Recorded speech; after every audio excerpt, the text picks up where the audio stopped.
To meet the growing demand of traffic and effective utilization of facilities at Visakhapatnam Airport, sir, the proposal will be cleared immediately so that the Vizag Airport becomes operational for 24 hours. Sir. Thank you so much. Bobbili Vizianagaram ఎంపీగా ఉన్నప్పుడే పార్లమెంటులో విశాఖ అవసరాల గురించి మాట్లాడిన మన విశాఖ ఆడపడుచు doctor Botsa Jhansi Lakshmi. శ్రీమతి ఝాన్సీ లక్ష్మి. శ్రీమతి B Jhansi Lakshmi. శ్రీమతి బొత్స ఝాన్సీ లక్ష్మి. పుట్టిన ఊరి పట్ల ఆమెకున్న మమకారం, కమిట్మెంట్, విజన్ కు నిదర్శనం ఇది.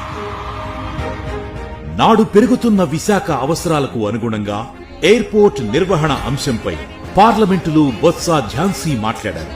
8 నుండి 20 గంటలు మాత్రమే ఎయిర్పోర్ట్ ఆపరేటింగ్ అవర్స్ ఉన్నాయని, 24 గంటలు ఎయిర్పోర్ట్ ను నిర్వహిస్తే విశాఖ అభివృద్ధికి తోడ్పడుతుందని ఆమె కేంద్రాన్ని కోరారు.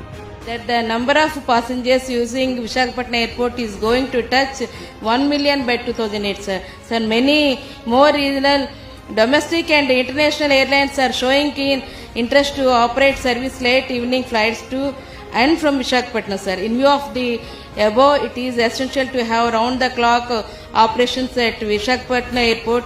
It is request to separate the proposal of additional manpower of Visakhapatnam Airport from the other requirements of the Indian Navy and request the Finance Minister to approve it at the earliest.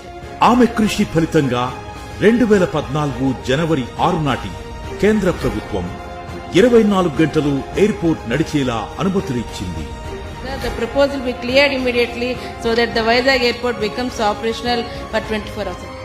మళ్లీ విశాఖ ప్రజల ఆకాంక్షలకు అనుగుణంగా తన గళాన్ని వినిపించేందుకు మనందరి ఆశీర్వాదం కోరుతున్నారు doctor Botsa Jhansi Lakshmi.